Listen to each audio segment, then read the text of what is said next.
Hoje é dia 14 de julho de 2026. Na França é Revolução Francesa, mas a França acabou de perder para a Espanha por 2-0. São 18 horas e 6 minutos. Eu só esperei, eu assisti o jogo até o final e o placar é esse aqui. Assim que terminou o jogo, eu fiz questão de imprimir a tela do Google com o placar do jogo para incluir nesse vídeo. Então, quando você estiver assistindo esse vídeo, você e o mundo inteiro já saberemos qual será a seleção campeã do mundo, ou bicampeã no caso da Espanha, ou tetracampeã no caso da Argentina, ou bicampeã no caso da Inglaterra. Então, a Espanha acabou de vencer a Argentina, amanhã serão a Inglaterra e a Argentina, e mais aquela treta toda envolvendo as Ilhas Malvinas, mas enfim, isso não vem ao caso agora. Eu quero falar nesse vídeo a respeito da Noruega. E muitas pessoas podem até me criticar, dizendo por que eu estou falando da Noruega. Tanto que eu fiz questão de aparecer nesse vídeo com uma camiseta com as cores da Noruega.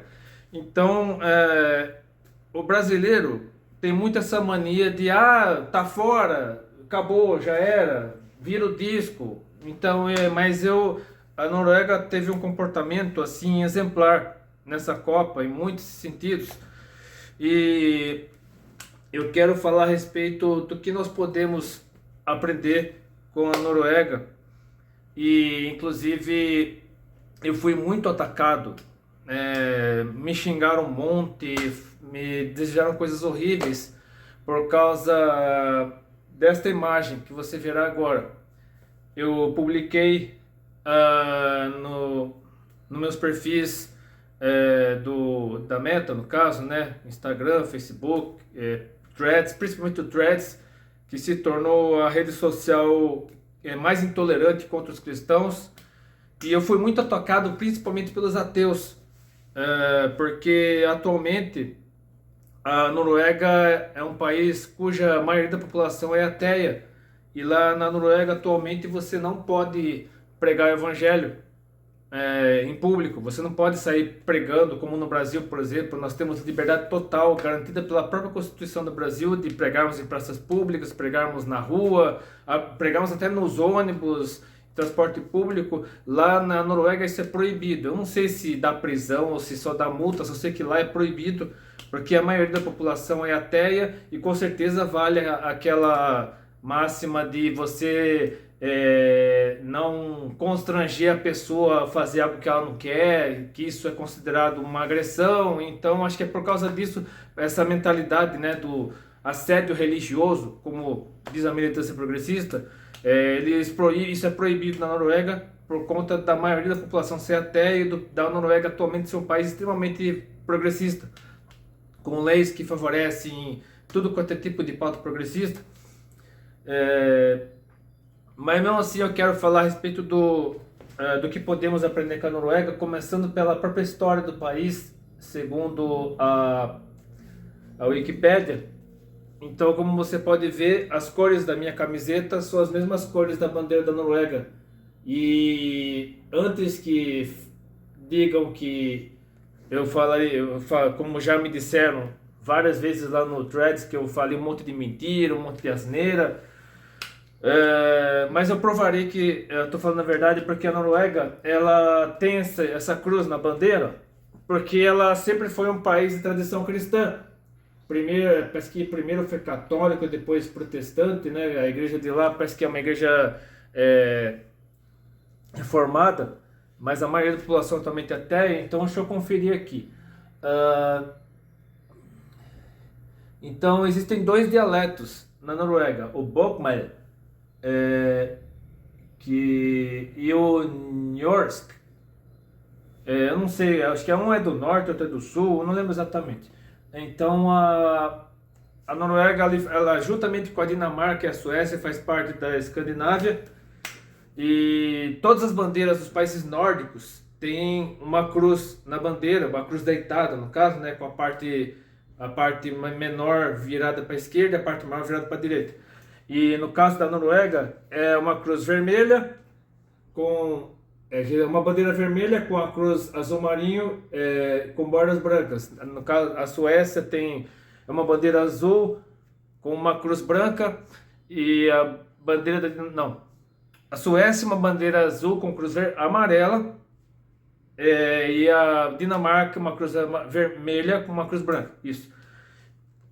Então é como se fosse tivesse colocado a cruz azul da Finlândia, né? Porque a bandeira da Finlândia é branca, só que o finlandês é um idioma muito diferente dos três países escandinavos, né? No caso Dinamarca, Suécia e Noruega, porque o finlandês está mais aparentado com o turco. E já a Islândia é um país, tem um idioma muito diferente, até difícil tanto de pronunciar quanto de escrever. E são considerados nórdicos também as ilhas Faroe e as ilhas Åland, que são as ilhas Åland pertencem à Finlândia e as ilhas Faroe pertencem à Dinamarca. Mas enfim, a Noruega ela é o país que fica assim mais que é a Península Escandinava. Deixa eu ver se tem uma foto mais próxima aqui, acho que não. Mas enfim, a Península Escandinava tem a Noruega do lado oeste e a Suécia do lado leste. Aí ao sul dessa península fica uma outra península virada para cima, que é a Dinamarca. E como você pode ver aqui, eu escolhi uma frase em português para você ver as semelhanças entre o norueguês, o sueco e o dinamarquês, que são três idiomas muito parecidos, mais ou menos como o português, galego e espanhol, que são três idiomas onde os falantes conseguem se entender. O norueguês, o sueco e o dinamarquês também são três idiomas muito parecidos. Por exemplo, a frase em português: ontem eu comi peixe assado no almoço. Em norueguês, Igor spiste jeg stekt fisk til lunch. Não, deixa eu falar de novo. É meio difícil pronunciar. Igor spiste jeg stekt fisk til lunch. Isso é em norueguês. A mesma frase agora em sueco. Igor åt jag stekt fisk til lunch. E a mesma frase agora em dinamarquês. Igor spiste jeg bakt fisk til frokost.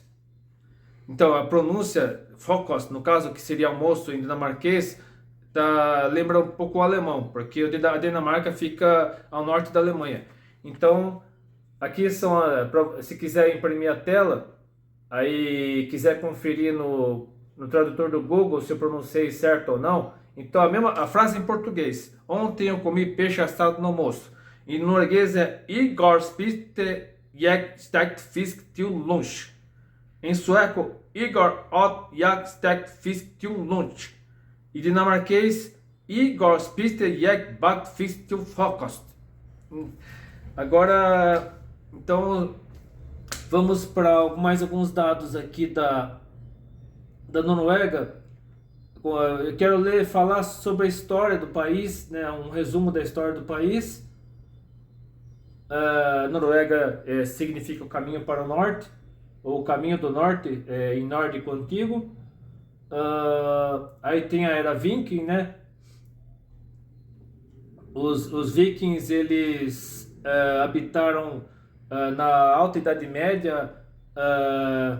Eles eram vários povos que se unificaram no ano 872.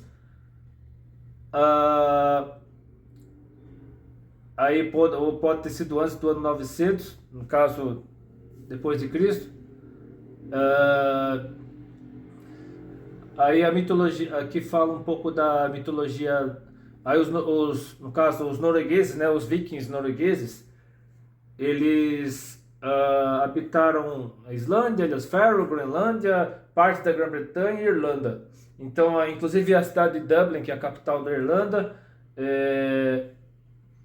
Limerick, se não me engano, e Waterford, né, são três cidades da Irlanda. Elas foram fundadas por colonos noruegueses. A mitologia nórdica é aquela que fala de Odin, né, tem o Thor, o Loki. Então são três personagens da mitologia nórdica: Odin, é o pai de Thor e adotou como filho o Loki. Então, os vikings noruegueses atacaram Londres, então houve a guerra lá entre os vikings e os reinos lá, Wessex, Sussex, Mercia, Nortúmbria, que se unificaram e viraram o reino da Inglaterra. Aqui fala que o feudalismo nunca se desenvolveu na Noruega e na Suécia como no resto da Europa. A União Kalmar aconteceu em 1319, deixa eu ver aqui. Aí teve a peste negra em 1349, que a peste negra, no caso, é a peste bubônica, né, transmitida pelo rato, que matou, acho que mais de 20 milhões de europeus. Então, a União Kalmar, deixa eu ver quando aconteceu.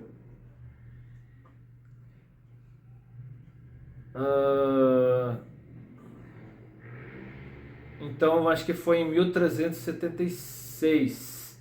Então, a União Kalmar durou quase 200 anos. Então, os países da União Kalmar, a bandeira da União Kalmar é uma bandeira amarela com cruz vermelha.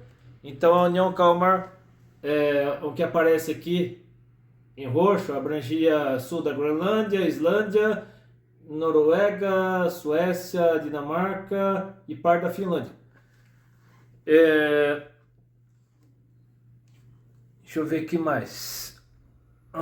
Hoje a Finlândia, dos países nórdicos, a Finlândia é a única república. A Islândia não sei se é república, não lembro, mas todos os 3 países da Escandinávia são monarquias parlamentaristas. Aí no caso,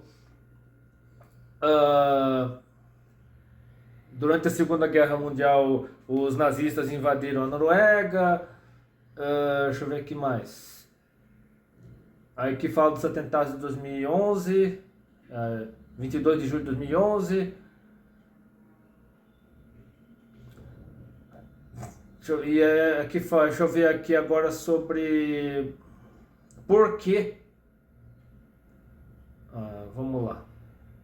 Por que a Noruega é um país atualmente ateu? Assim, oficialmente, né, segundo a Wikipédia, oficialmente, e o que derruba por terra, assim, já derruba por terra a hipótese levantada pela mídia progressista de que a Noruega é o país mais ateu do mundo. Pode ser extraoficialmente, mas oficialmente, a religião esmagadora é a luterana, 77,2%. Aí os declaradamente sem religião, 12,9%. Então a Espanha não é.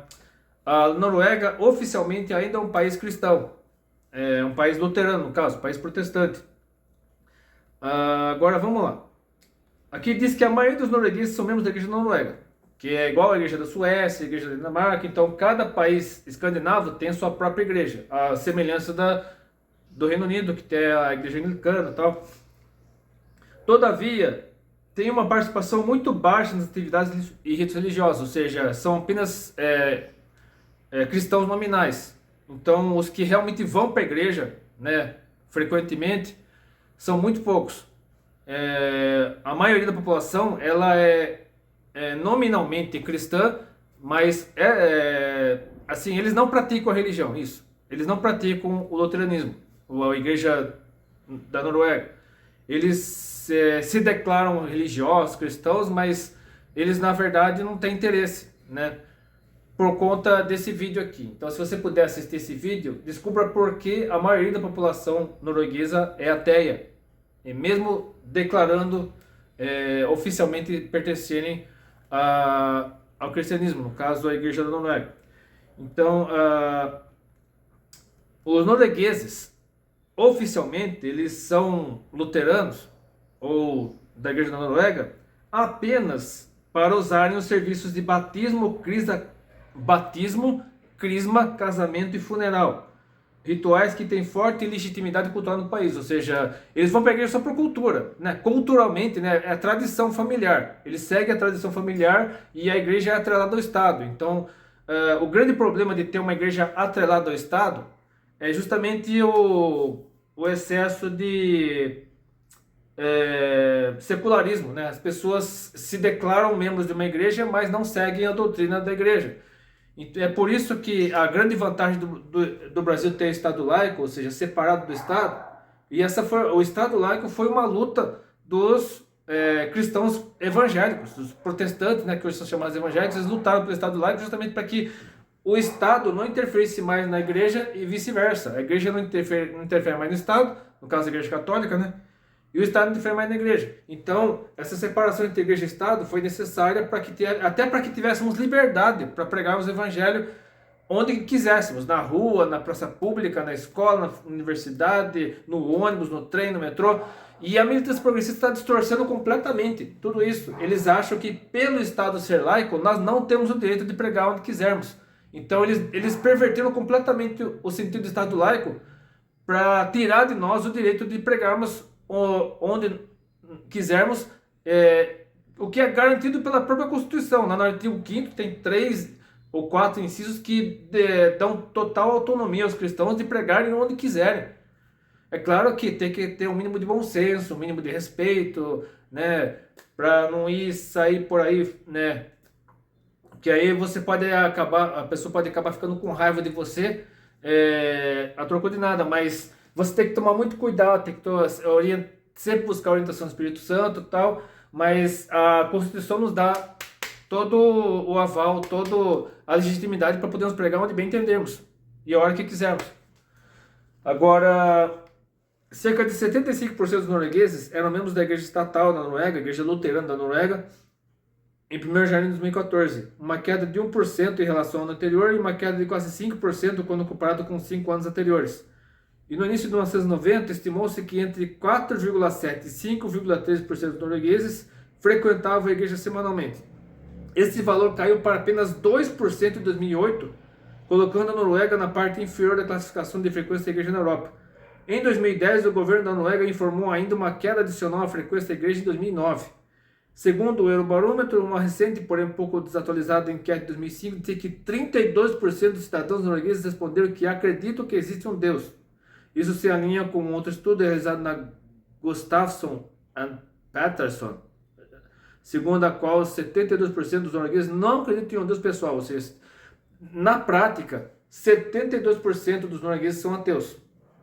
Então, isso na teoria, deixa eu ver, isso na teoria,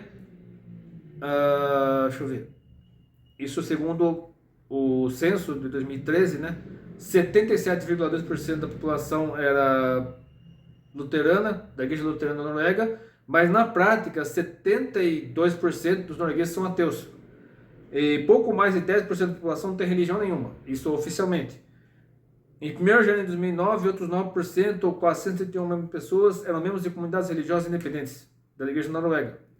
Aí fala outras denominações cristãs, que são 4,9%, a maior das quais a igreja católica, que oficialmente contava com 57.348 membros, e outros incluem os pentecostais, que são 39.600. Então, existem pentecostais na Noruega, só que provavelmente eles não têm liberdade para pregar em praça pública, na rua, enfim. E também a Igreja Luterana Evangélica Livre, 19.300. Os metodistas, 11.000. Batistas, 9.400. Ortodoxos, 7.700.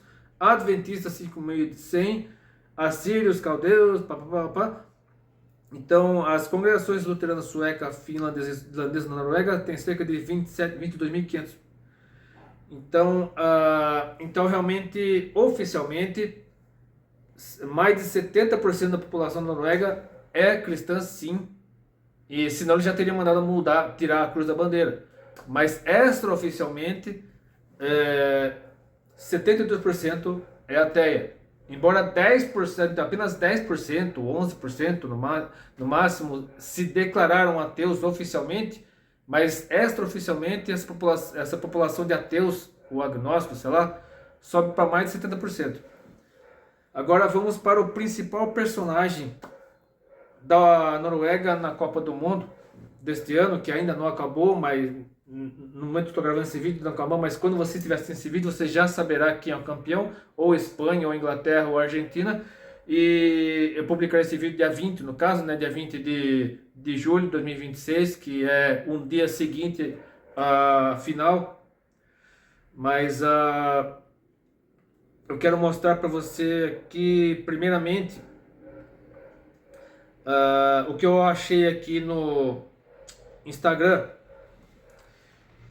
Precisamos falar da aula de branding que a Noruega está dando nessa Copa. O que é branding? Tem a ver com identidade visual. Acho que dentro da publicidade, propaganda, marketing, branding seria o termo para inglês para identidade visual. Ou seja, a aparência, né, uniforme, roupas, né, tudo, praticamente tudo na seleção da Noruega faz com que a população se identifique com a seleção e vice-versa. Ou seja, há uma identidade, totalmente o contrário do que aconteceu no Brasil. Porque o Brasil foi extremamente americanizado nessa Copa, até queria até colocar vermelho no uniforme, o Vai Brasa, ou seja, quiseram fazer miséria. Talvez esse seja um dos principais motivos pelos quais o Brasil fracassou, porque a maioria dos jogadores ninguém conhecia, porque o Brasil tem um sério problema quando o jogador começa a se destacar no Brasil, ele vai vindo para o exterior, principalmente para a Europa. Então, não há uma identificação do povo brasileiro com a seleção. Então, a seleção acaba ficando muito distante, né? Fazendo... Tanto que muitos jogadores do Brasil aproveitaram a temporada nos Estados Unidos para ir para praia, ir para Disney, jogar poker, enfim, aconteceu um monte de coisa. E já a Noruega faz com que a população da Noruega se identifique com a seleção, porque a seleção, né, a parte de marketing, divulgação, né, da seleção da Noruega, o uniforme principalmente, fez com que a população se identificasse. Então eu quero ler aqui o Lucas Gabriel Design, né, que é um especialista em design, né, no caso de parte de branding. Ele escreveu o seguinte: a legenda diz o seguinte: a Noruega voltou para a Copa do Mundo depois de 28 anos e em vez de fazer o que todo mundo faz, eles fizeram uma coisa simples, foram eles mesmos, ou seja, a população se identificou com eles mais do que nunca. Jogadores posando como guerreiros vikings no fjord real. Ou seja, eles tiraram uma foto no fjord, eu mostrei aqui, sai pequenininho, mas acho que dá para ver de perto, né? Meio desfocado, mas dá para ver. Uniforme com grafismo inspirado na arte nórdica de 1000 anos atrás, do tempo dos vikings, né? No auge dos vikings. E tipografia desenhada a partir do alfabeto rúnico, que era o alfabeto usado pelos vikings. Que tem o alfabeto tem aquele formato meio quadrado, meio linhas retas, enfim. Torcida inteira remando nos estádios como se estivesse num Drakkar. Drakkar é aquela embarcação, né? Aquela embarcação de madeira com aquela trave que lembra um pouco aquela embarcação lá de Veneza, né? Aquele negócio, navio, aquele barco lá de Veneza. Então, o maior fotógrafo de esporte do mundo foi chamado para registrar tudo isso. Enquanto a maioria das seleções lança campanha genérica, como a do Brasil, né? Que a seleção do Brasil de futebol foi extremamente americanizado, até europeizado, sei lá. Mas a Noruega entendeu que a identidade nacional não é um obstáculo para a comunicação moderna. É o ativo mais poderoso que uma marca pode ter desde que você tenha coragem de firmá-la. Agora vejamos o que diz as imagens. Essa é a primeira imagem, né? Depois de 28 anos, fora de uma Copa do Mundo, a Noruega poderia ter feito o óbvio. Lançaram um vídeo motivacional genérico com uma trilha épica, um discurso sobre superação e falta de jogadores sorridentes em uniformes novos. Era o roteiro esperado. O Brasil, inclusive, embarcou nessa onda. O roteiro seguro, o roteiro que ninguém lembra 2 dias depois. Aí, quando lembra, no caso do Brasil principalmente, lembra do pior sentido possível. Aí entra o Vai Brasa, uniforme vermelho, enfim. Em vez disso, a Federação Norueguesa de Futebol fez uma escolha completamente diferente. Ela perguntou: quem somos nós de verdade? A resposta que encontraram não estava no escritório de marketing, estava nos fjords, estava nos Drakkars, estava nos 1000 anos de história que correm no sangue desse povo. Cadê?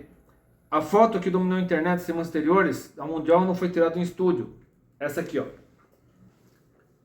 Eles tiraram essa foto num fjord da Noruega, com roupas de vikings, escudo, tudo mais, o elmo, com os chifres, as asinhas, tudo. E o Drakkar, a embarcação aqui, ó, com igual você tem no parque de diversão Barco Viking, é esse estilo. Tem essa embarcação de madeira, com uma vela, e aí quando estão chegando perto do porto, né, perto de ancorar, eles recolhem as velas e ficam só nos remos. Então, o David Yarrow, que é o melhor fotógrafo esportivo do mundo, ele tirou essa foto às margens de um fjord, nas proximidades de Oslo. Os jogadores estavam com vestes, escudos, espadas e guerreiros vikings, posicionados diante de drácares reais fornecidos pela própria federação, construídos sem qualquer uso de inteligência artificial. Ou seja, isso aqui não é IA. Hoje em dia o pessoal usa muito inteligência artificial, mas essa foto aqui é real, totalmente real. O cenário real. O próprio Yarrow, confessor, tem se inspirado na série Vikings ao desenvolver o conceito. Agora veio o nome do sujeito. Erling Braut Haaland. Então, segundo a pronúncia oficial, é Erling Braut Haaland. Porque, como eu falaria aqui, né, o Haaland, ele nasceu no Reino Unido, porque o pai dele era jogador norueguês, que estava numa equipe lá da Inglaterra, se não me engano. Só que aí a esposa dele engravidou lá e o Erling Braut Haaland teve que nascer lá. Ele foi o principal responsável por convencer os companheiros a embarcar no projeto, e antes da divulgação oficial já havia publicado uma das imagens com uma legenda de 2 palavras, Sangue Viking. A imagem viralizou antes mesmo do lançamento oficial. Nenhuma campanha paga compra esse tipo de alcance. Aqui é a foto do Haaland vestido de viking. Dá certo que os vikings usavam barba, né? Mas aqui ele tá com o cabelaça dele, o cabelão loiro, o escudo viking, espada, tudo. Yarrow já fotografou Diego Maradona, erguendo a taça no TDC, papá. Quando a Federação Norueguesa procurou esse fotógrafo, ele concordou. Não porque era um trabalho comum, porque era uma ideia com substância real por trás dela. Esse é um detalhe que passa despercebido na maioria das análises sobre a campanha. Não foi apenas uma aposta estética, foi um fotógrafo de nível mundial dizendo que o conceito era forte o suficiente para justificar seu trabalho. Quando o conteúdo tem raiz genuína, ele atrai talento genuíno. Quando é fabricado, só atrai execução mediana ou midiática. O ensaio foi só o começo. O uniforme que a Nike desenvolveu para a Noruega, como é que a Nike acertou com a Noruega, mas errou com o Brasil? Porque a Nike é patrocinadora da seleção brasileira desde, acho que antes de 2014, sei lá, não, acho que desde 94, desde 1994, que a Nike é patrocinadora da seleção brasileira. Mas enfim, a Nike fez algo horrível para o Brasil neste ano, mas quando a Noruega acertou na mosca. Ele foi projetado com esse mesmo rigor conceitual de identidade nacional, tal. A camisa titular é vermelha com a cruz azul marinho que simula a bandeira nacional e carrega grafismos vikings tonais inspirados no estilo Urnes, como eu falei para você, né, da igreja de Urnes. Eu mostrei a imagem aqui daqueles nozinhos que lembram a fachada da igreja de Urnes, que é uma igreja cristã, né? Uma das formas de arte ornamental mais antigas da Escandinávia nórdica. A tipografia dos nomes e números dos jogadores foi desenhada com base no alfabeto rúnico nórdico. Por exemplo, o Haaland foi como Braut Haaland, e Braut é o sobrenome da mãe dele. Então o rúnico aqui está em caracteres latinos, só que no estilo rúnico, né, que é uma grafia meio com linhas retas, meio quadrada, com traços angulares que remetem diretamente à escrita usada pelos vikings antes da adoção do latim. Cada número nas costas de cada jogador é tecnicamente uma inscrição nórdica. Então, os próprios números são escritos no formato do alfabeto rúnico. Deixa eu ver aqui mais. A camisa reserva foi inspirada nos Berserkers, os guerreiros de linha de frente da tradição viking, conhecidos pela intensidade quase irracional em batalha. O uniforme é todo preto. Dentro da gola de ambas as versões está escrito em norueguês, Nog. Acho que é assim que se pronuncia. O conceito de marca está presente em cada detalhe no tecido. Tá aqui, ó. Essa é a uniforme 2. Uniforme preto com o NOG escrito na gola. Não é decoração, é declaração. A Nike e a Federação Norueguesa não criaram uma camisa bonita, criaram um objeto com narrativa. Uma peça que já nasce com história antes de qualquer gol marcado. Dentro dos estádios, a torcida completou o quadro. Centenas de noruegueses sentados em fila, braços estendidos à frente, troncos inclinando para trás no mesmo compasso, como remadores num barco imaginário. Aquele... Aí um dos jogadores... Então, imagina o flash mob. Milhares de noruegueses lá no, se não me engano, lá no Times Square, em Nova York. Imagine a cena. Isso aconteceu no mundo todo, não só na Noruega, nos Estados Unidos, no mundo todo. E a cada batida de tambor, na verdade 2 batidas, né? Aí aumentava o ritmo. O movimento se repete em uníssono, acompanhado por gritos graves, né? Assim nasceu Viking Row, a remada Viking. Após a vitória sobre o Senegal, os jogadores foram até a arquibancada, se sentaram no gramado e fizeram a remada junto com os torcedores. Holland, agora olha a pronúncia. Tá vendo esse O cortado aqui? Ó? Não sei se dá para você ver. Não sei se o foco permite. Odegaard. É assim que se pronuncia. O O cortado pronuncia-se O. Então, e o A duplo, ou A com bolinha em cima, pronuncia-se O. Então, jogador é Odegaard. O cortado, D-G-A-R-D. Então, a pronúncia desse nome aqui, ó, logo depois do Hall, é Odegaard. Sorloth também, ó. Aqui não aparece aqui porque a seta tá bem na frente, ó. Outro jogador famoso, a seta tá bem em cima, mas S-O cortado R-L-O-T-H. E a pronúncia é Sorloth. Todos no chão, remando. A imagem do planeta. Aqui aparece a cena que eu falei, né? Todo mundo sentado no chão, fazendo a remada.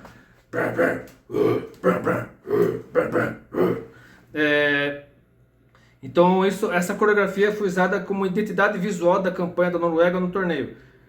Nenhum briefing, né, identidade visual, no caso, de agência produziu isso. Foi uma identidade genuína, né, foi algo orgânico, se convertendo em comportamento coletivo. Então foi totalmente espontâneo isso, né? Os jogadores e o povo, né, norueguês, com base na Islândia, né, a Islândia começou.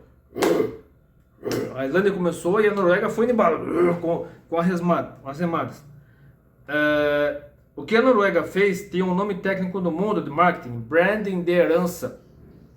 É quando uma marca, ou nesse caso um país, ancora sua identidade em algo que pré-existe a qualquer estratégia de comunicação. Não é tendência, não é persona, construída para agradar o algoritmo. É o resgate de quem você sempre foi, apresentado com produção de altíssimo nível.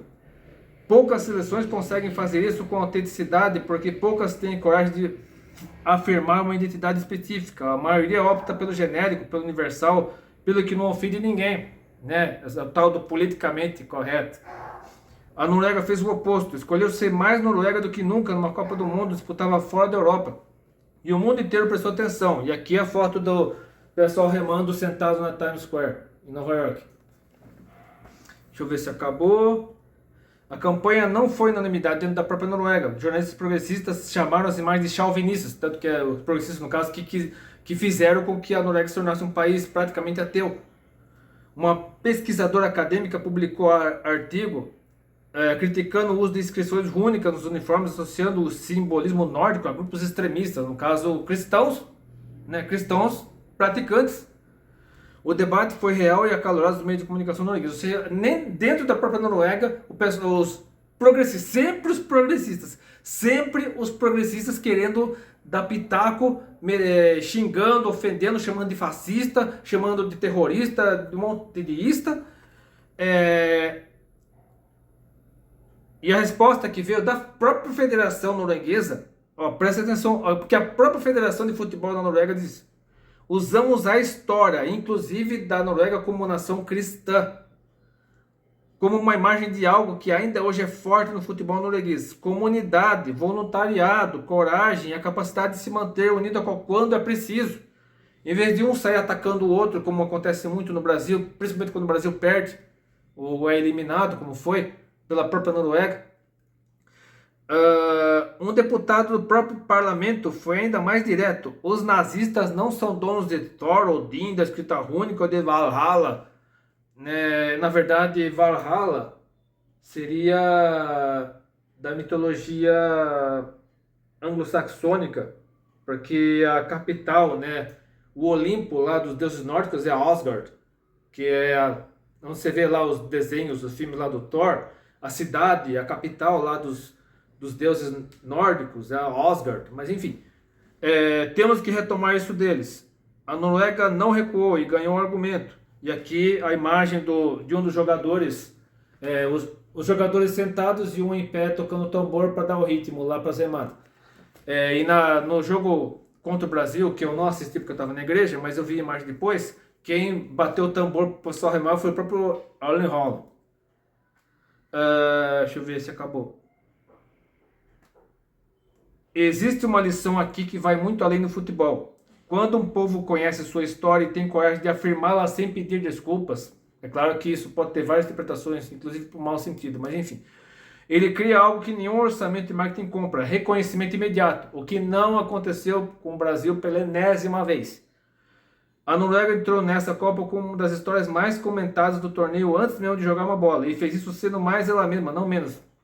Tanto que a Noruega não precisou agradar ninguém, não precisou fazer concessões para perder para a Inglaterra por 2-1, mas perdeu lutando. Ao contrário do Brasil, que se vitimizou, perdeu muitas oportunidades, e quem marcou o único gol do jogo contra a Noruega foi o Neymar. Mesmo o Neymar, que hoje é atacado, que hoje é trucidado pela militância progressista, por não ceder ao politicamente correto, ele fez o único gol do Brasil. Mas enfim, né? E a Noruega caiu, mas caiu lutando, caiu de pé. Identidade nacional não é obstáculo para a comunicação moderna. Ela é o ativo mais valioso que qualquer marca pode ter, desde que seja abraçada com convicção e apresentada com excelência. O que os noruegueses mostraram é que raiz e sofisticação não se contradizem. Pelo contrário, quando combinados, eles produzem algo que o mundo para assistir. E aí a Noruega deu aula, e a pergunta é: qual país, qual time, qual marca no Brasil tem coragem de fazer o mesmo com a própria identidade? Agora, vamos lá. Vamos para o principal protagonista. Deixa eu ver aqui. Deixa eu pesquisar aqui o sujeito. Falar só um pouquinho dele, da história dele. Aí eu já parto para o trecho final do vídeo, que é sobre as lições que podemos tirar segundo a Bíblia, né? O que a Bíblia diz, no caso. Deixa eu ver. Erling Haaland, que é esse sujeito aqui. Erling Braut Haaland. Então, o Haaland dele é com 2 As, porque ele nasceu no Reino Unido, mas o pai dele tinha o Haaland com a bolinha em cima do A. Ele nasceu em Leeds, no Reino Unido, e atualmente está no Manchester City, que é de Manchester, né? Se eu fosse de Manchester, se eu morasse no Manchester, eu torceria para Manchester City, porque o Manchester United tem um diabo, né? No próprio escudo do Manchester United tem um diabo, e o uniforme é vermelho. Então, se eu fosse de Manchester, eu torceria para o City, obviamente. Então, o Manchester City simboliza o céu e Manchester United simboliza o inferno. No caso, ele tem 25 anos, né? Nasceu, ele fará no dia 21, acho que já fez, na verdade, né? Não fez. Hoje é 14, né? Então, daqui a uma semana ele fará 26 anos. É jovem ainda. Aí, deixa eu ver se aqui fala a história dele. E o pai dele é Alf Inge Haaland. É assim que se escreve. O pai dele é aqui, ó, Alf Inge Haaland. Ele jogava pelo Leeds United, que na época estava na Premier League. E ele é filho de Green Marita Broad, que é campeã nacional de heptatlo. Então, aos 3 anos, Erling Braut Haaland se mudou para a cidade de Bryn, na Noruega.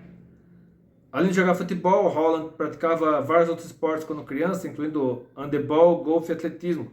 E ele tem, deixa eu ver aqui, se que fala da altura dele, acho que tem 1,95, deixa eu só confirmar aqui. 1,95, isso mesmo, e é canhoto. Que mais? Em 2006, aos 5 anos de idade, conquistou o recorde mundial de salto em comprimento em pé, com uma distância registrada saltada de 1,63. Então, na verdade, ele estava seguindo a carreira da mãe dele, né, a Green Marita Braud. E aí ele, deixa eu ver, o Alf-Inge Haaland, ele participou da Copa de 94, a Noruega foi eliminada, acho que na fase de grupos ainda. E aí tem mais dois colegas, né? Inclusive o pai dos Harloff, estava lá também. Acho que o pai dos Harloff, o pai no caso, Alf Inge Haaland, e mais um, cujo nome não lembro agora. E eles estavam na Copa de 94. Aí os filhos deles, no caso o Sorloth deste ano, o Erling Haaland e mais um, filho que tinha jogado em 94, eles, para completar o que os pais deles tinham, né, a missão dos pais dele, né? Aí o Erling Braut Haaland começou jogando no Bryn, o Bryn, acho que é Bryn que fala, da Noruega, e onde o Alf-Inge tinha estreado profissionalmente, e depois de marcar 18 gols contra os partidos pela equipe B, ele foi promovido à Liga Principal com 15 anos de idade. E ele começou como profissional em 2016 contra o Trondheim, em jogo válido pela segunda divisão da Noruega. E ele chegou a negociar com o time alemão Hoffenheim, mas continuou no Bryn durante o restante da temporada, atuando 16 partidas, e o time foi rebaixado para a segunda divisão. Aí em 2017 ele foi contratado pelo Molde da Eliteserien, acho que é isso que fala, né? Eliteserien seria a primeira divisão de futebol da Noruega. Porém, a sua estreia foi 2 meses depois, 16 de abril de 2017, uma partida válida pela Copa da Noruega. O primeiro jogo no campeonato norueguês foi em junho contra o Salzburg. Aí, deixa eu ver o que mais. Aí o Manchester United acompanhou o jogo. Ole Gunnar Solskjaer, técnico do Molde, afirmou que o estilo de jogo lembrava o de Romelu Lukaku, da Bélgica, se não me engano, e falou que várias propostas foram rejeitadas e tal. Aí Haaland, deixa eu ver, que mais? Ele goleou o Vålerenga Fotball por 5-1 pela Liga Europa da UEFA. Aí no dia 26 de julho, no mesmo ano, 2017, acho que 2018, pela Liga Europa da UEFA, ele marcou na vitória por 3-0 sobre o Lech da Albânia. Aí ele recebeu o prêmio Eliteserien Breakthrough, é o prêmio da Eliteserien, né, que é a primeira divisão do campeonato norueguês. Aí no caso, ele não aceitou ser contratado pelo time do Diabo lá, Manchester United. Aí acabou, ele também recusou o Barcelona. Ele recusou o time do Diabo, Manchester United, recusou o Barcelona. Aí, deixa eu ver o que mais. Aí no caso, aí ele foi pro Borussia Dortmund. Deixa eu ver. Ou não. Aí depois, em 2018, foi pro Red Bull Salzburg. Acho que foi isso, foi o Red Bull Salzburg. E só foi integrado ao elenco dia 1º de janeiro de 2019. Aqui ele com o uniforme do... Deixa eu só mostrar algumas fotos aqui, acho que eu pulei uma foto aqui. Aqui ele com o uniforme do Molde, que acho que é a primeira... Tem o Breeder, né, que foi a primeira equipe profissional dele, aí o Molde do futebol norueguês. Deixa eu ver aqui mais. Aqui tem uma camisa dele com o Red Bull Salzburg, da Alemanha. Aí, então ele participou da Bundesliga, pelo Red Bull Salzburg. Que mais? Deixa eu ver aqui. Não, Red Bull Salzburg da Áustria, desculpe. Deixa eu ver aqui, deixa eu só pesquisar aqui. É austríaco, isso, tá. Corrigindo, é que a Áustria e a Alemanha, né, falam alemão, então o Salzburg é da Áustria. Então ele participou da Copa da Áustria, né? Então Red Bull Salzburg, corrigindo, Red Bull Salzburg é da Áustria. Deixa eu ver o que mais. Aí ele participou da Liga Europa. Aí entre 2019 e 2020, aí ele foi pro... Acho que é engraçado. Estranho, em 2019 e 2020 ele participou da Bundesliga. Só se a Bundesliga incluir jogadores da Áustria também. Mas enfim. Agora deixa eu pular aqui para não ficar muito longo. Ele ficou bastante tempo no Salzburg. Aí depois em 2019, 29 de dezembro de 2019, foi pro Borussia Dortmund. Aí agora sim na Alemanha, né? Borussia Dortmund, mas que tem o uniforme amarelo. Aqui ele aparece com o uniforme do Borussia Dortmund. Borussia Dortmund, aí ele estreou em 2020. Deixa eu ver. Aí em 2022 ele foi para a equipe onde ele está até hoje, que é o Manchester City, que é essa do uniforme azul claro. Então o uniforme azul claro e branco é o Manchester City, e o uniforme vermelho é o do Capeta, do uniforme do Diabo, do United. Aí aqui fala 2023, né, com o uniforme 2 do Manchester City, né, o uniforme 2 é esse aqui, lembra o uniforme do Flamengo, preto e vermelho.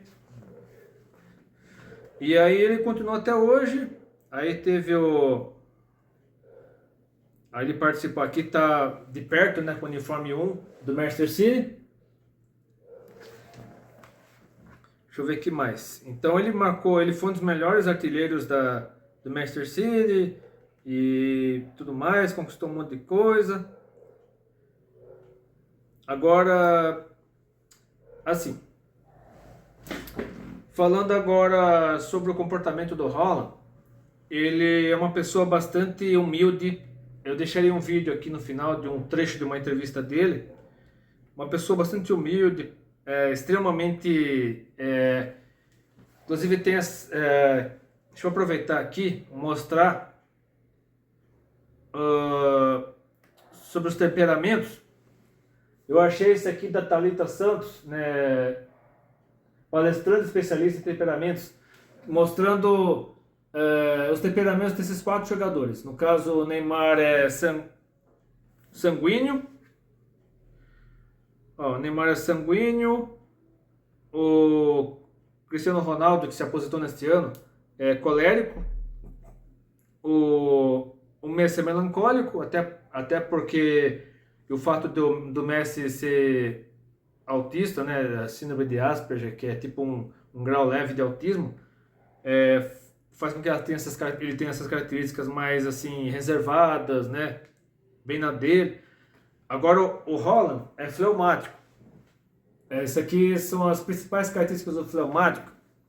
Ele é calmo por fora e decisivo por dentro. Tranquilo, humilde, não entra em provocações, tanto que tem uma cena do jogo entre Brasil e Noruega que o pessoal estava quebrando o pau, um empurrando o outro, um querendo bater no outro, e o Haaland se afastou da briga e foi lá pegar a água do goleiro Alisson, que é o goleiro do Brasil, e bebeu a água do Alisson, né? Ele não se gostava de crer, não gostava de confusão. Aí ele estava dando entrevista depois do jogo, aí veio o Vini Júnior, estendeu a mão para ele, ele deu um abraço. Ele, alto pra caramba, 1,25 m, ele quase deitou em cima do Vini Júnior, deu um abraço nele, ele não se contentou só em apertar a mão, ele foi lá. Então ele trabalha pelo time, ou seja, ele não é fominha, não é estrela, ele trabalha junto com a equipe, tanto que esse jogo que eu acabei de assistir com a Espanha ganhou da França pelo trabalho em equipe, né? Que já é a mesma característica do futebol da França, da Espanha em 2010. A Espanha foi campeã mundial em 2010 com essas características. Um time que toca a bola, ninguém quer ser protagonista, ninguém quer ser estrela, todo mundo joga junto, né? Então o time todo joga em conjunto, por isso fez com que a Espanha superasse a imbatível, né, indestrutível França, né? Não existe time indestrutível. Então a Espanha explorou as fragilidades da França e venceu a França por 2-0. Com um gol de pênalti do... Ai meu Deus, eu não lembrar o nome agora. O Oyarzabal, se não me engano...